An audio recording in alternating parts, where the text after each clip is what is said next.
Curta, compartilhe, comente e se inscreva no canal. Em nome do Pai, e do Filho, e do Espírito Santo. Amém. Naquele tempo, Jesus dirigiu-se a uma cidade chamada Naim. Com ele iam os seus discípulos e uma grande multidão. Quando chegou à porta da cidade, eis que levavam um defunto, filho único, e sua mãe era viúva. Grande multidão da cidade a acompanhava. Ao vê-la, o Senhor sentiu compaixão para com ela e lhe disse: não chores. Aproximou-se, tocou o caixão e os que o carregavam pararam. Então, Jesus disse: jovem, eu te ordeno, levanta-te. O que estava morto sentou-se e começou a falar. E Jesus o entregou à sua mãe. Todos ficaram com muito medo e glorificavam a Deus, dizendo: um grande profeta apareceu entre nós e Deus veio visitar o seu povo. A notícia do fato espalhou-se pela Judéia inteira e por toda a redondeza. Palavra da salvação. Glória a vós, Senhor. Meus irmãos e minhas irmãs, continuamos nessa caminhada com nosso Senhor Jesus Cristo. E que caminhada maravilhosa! Cada dia Jesus vai nos ensinando como é que nós devemos viver para atingirmos o grau de santidade. Porque sem a santidade, jamais veremos a Deus, como disse o apóstolo. Jamais veremos a Deus sem a santidade. Estamos no Evangelho de Lucas, São Lucas, capítulo 7, do versículo 11 até o 17. E nós vimos hoje a compaixão de nosso Senhor Jesus Cristo. Um jovem morto, o corpo de um jovem morto sendo levado para o túmulo. A mãe viúva já tinha perdido o esposo, agora perdeu o filho. Não se sabe aqui se era o único filho, mas provavelmente era. A mulher chorando, o óbvio, chorando pela perda do filho, porque a dor de uma mãe ao enterrar um filho é muito maior do que a dor de um filho enterrando a mãe. Porque na cronologia, o certo seria o filho enterrar os seus pais, né? Os filhos enterrarem os seus pais, não os pais enterrarem os seus filhos. Não é fácil para uma mãe ter que enterrar. E aqui, ela chorando, Jesus olha para aquela mulher, pelo visto era muito conhecida na cidade de Naim, porque era uma multidão que estava indo. E Jesus, como é Deus, e Deus tem compaixão de nós. Como no Salmo 115 vai dizer, que Deus não se alegra com a morte dos seus santos. Deus não se alegra. Então Jesus tem compaixão daquela mulher. E ele vai, toca ali no caixão, como está dizendo aqui, e ele fala: jovem, eu te ordeno, levanta-te. E o que estava morto sentou-se e começou a falar. Imagina, aqui diz que a multidão ficou assustada. É claro, né? Imagina, todo mundo quer que o morto ressuscite, mas na hora que ressuscita, todo mundo cai fora, né? Fica todo mundo com medo, porque não é uma coisa normal ainda mais que na consciência, no pensamento do ser humano é um fantasma, todas aquelas coisas que se cria na cabeça da pessoa. Mas, ao mesmo tempo, o povo se alegrou com esse jovem que foi ressuscitado. E imagine a mãe, que na situação deprimente que ela estava, viúva, e com a morte do filho ia ficar sozinha. Agora o filho vai poder cuidar dela novamente. Mas nós olhando essa passagem do Evangelho, nós poderíamos dizer, mas o que é que isso tem a ver conosco? Meus irmãos, aqui tem um ensinamento belíssimo. Qual é o ensinamento? A compaixão de Deus por nós é tão grande que Deus não quer que nós morramos. Na verdade, lá no paraíso terrestre, quando Deus criou Adão e Eva, ele deixou isso muito claro. Ele não nos criou para morrermos, mas ele deu a condição de nós escolhermos pela morte ou pela vida. Por isso que Deus falou, não comam do fruto do conhecimento do bem e do mal. Ele falou isso para Adão. E a serpente veio e tentou Eva e levou Eva àquela situação deprimente de desobediência, e depois levou Adão também a desobedecer, e aí a morte entrou no mundo. No livro da sabedoria vai dizer que a morte entrou no mundo por inveja do demônio, porque o amor de Deus para conosco foi tão grande que o demônio ficou até com inveja. Mas não vamos entrar nesse detalhe. Estou só introduzindo para nós entendermos que Deus não nos criou para a morte, Deus nos criou para a vida. Por isso que Jesus fala em João 10, que o demônio vem para nos roubar de Deus, nos destruir e matar. Mas Jesus veio para que nós tenhamos vida e vida em abundância. Esse vida em abundância não é essa vida em abundância que as pessoas pensam, ficam falando de ter o seu carro, ter sua casa. Não, não é isso. Vida em abundância é vida eterna. Mas nós entramos numa condição, meus irmãos, de sofrimento eterno. Infelizmente, com o pecado de Adão e Eva, o pecado das origens, o pecado original, nós acabamos sendo destinados para a morte. É por isso que nós encontramos tantas pessoas que morrem, como nós vimos agora a narração desta mulher, desta mãe com esse filho, que na verdade nem dá-se o nome da mulher e nem dá-se o nome do filho.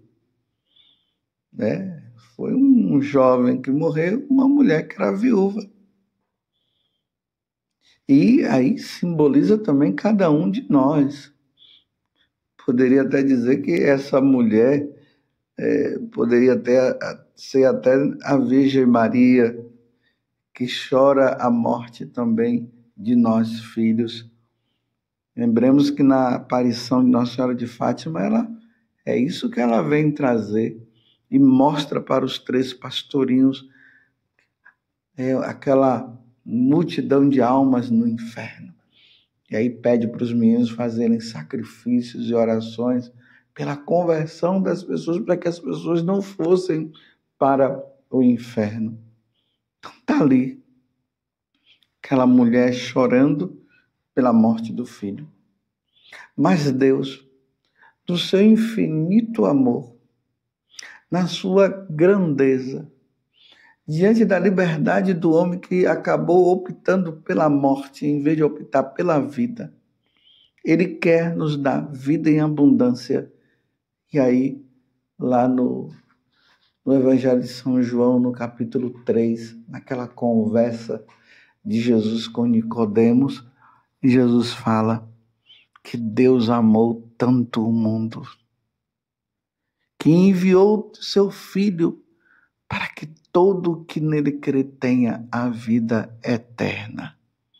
Deus amou tanto o mundo que nos deu o seu Filho, nos deu o seu Filho na cruz, para que ele na cruz pudesse se oferecer em sacrifício pela redenção de todos nós, para que nós pudéssemos ter vida eterna.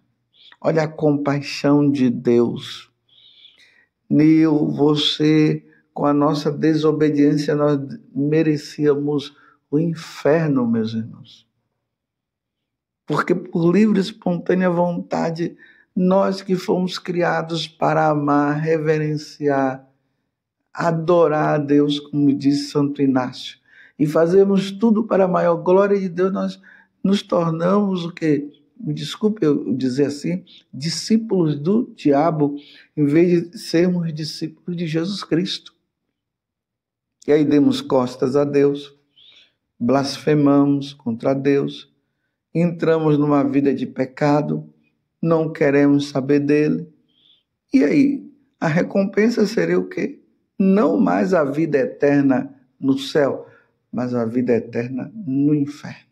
Mas Deus, na sua compaixão, como ele teve compaixão daquela viúva, ele nos dá o Filho, Jesus Cristo, para se oferecer em sacrifício e nos salvar. E aí Jesus, quando se oferece em sacrifício na cruz, ele destrói a morte, ele mata a morte, ele mata a morte e nos dá vida eterna, vida no céu. Lá não haverá mais morte, não haverá mais sofrimento. Ali ele vence o pecado na cruz e destrói as artimanhas do diabo, que tem a missão de nos tirar de Deus. E Jesus vem com a missão de nos trazer de volta para o caminho eterno, para a vida eterna no Senhor. A ressurreição deste jovem é uma prefiguração da nossa ressurreição, sabendo que esse jovem, ele morreu depois. Ele voltou, sim, foi ressuscitado, sim, mas tanto ele como a mãe morreram. Lá, já fui várias vezes em peregrinações à Terra Santa, você também já deve ter ido, que não foi, peça a Deus a graça, para que um dia você possa ir também. Lá não encontramos mais essa viúva e nem muito menos esse jovem. Eles morreram depois. Então é dessa morte que nós estamos falando. Na verdade, essa morte é uma passagem para a vida eterna. Isso é a morte.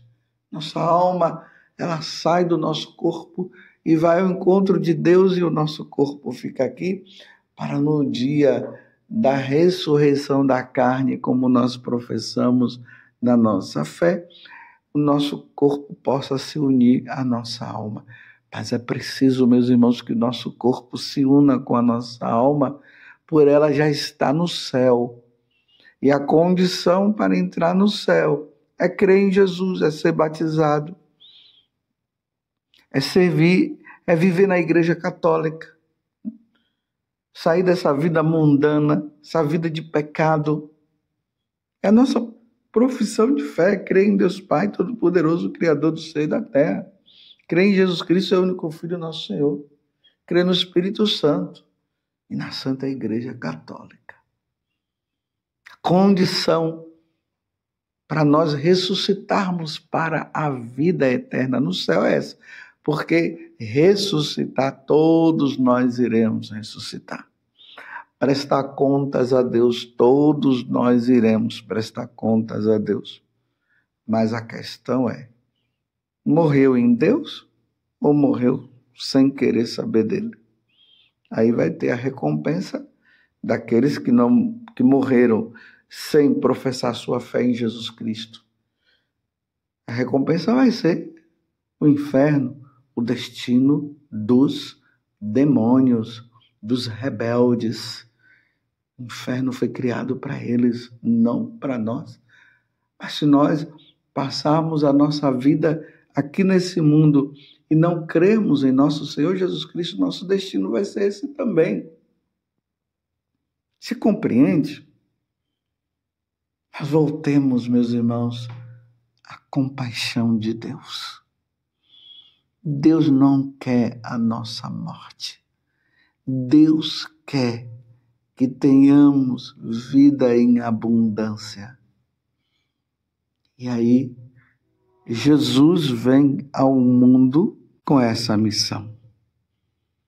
Deus amou tanto o mundo que deu seu Filho para que todo que nele crê não pereça, mas tenha a vida eterna. Jesus vem nos redimir, Jesus vem nos salvar. E um dia, quando esse pobre corpo se separar da alma, nós iremos ao encontro de Deus para prestar contas, como São Paulo vai dizer na segunda carta aos Coríntios, capítulo 5 e versículo 10. Todos nós iremos diante de Deus para prestar contas dos nossos atos praticados neste corpo, porque nós tivemos toda a chance. Deus nos deu toda a chance necessária para que nós pudéssemos nos salvar.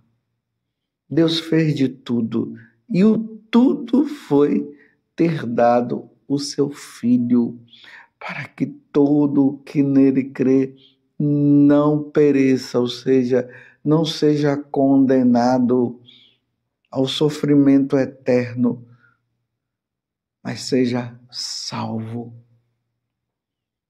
Irmãos, sejamos de Jesus. Sigamos os seus ensinamentos. Se existe alguma coisa na tua vida que precisa ainda resolver, resolva. Não deixe para amanhã o que se pode resolver hoje. Se é para ser batizado, se batize. Se é algum pecado que você cometeu e não confessou, vai se confessar. Se é alguma dívida que você tem, uma dívida moral, ou seja, se você precisa dar o perdão para alguém, vai dar o perdão.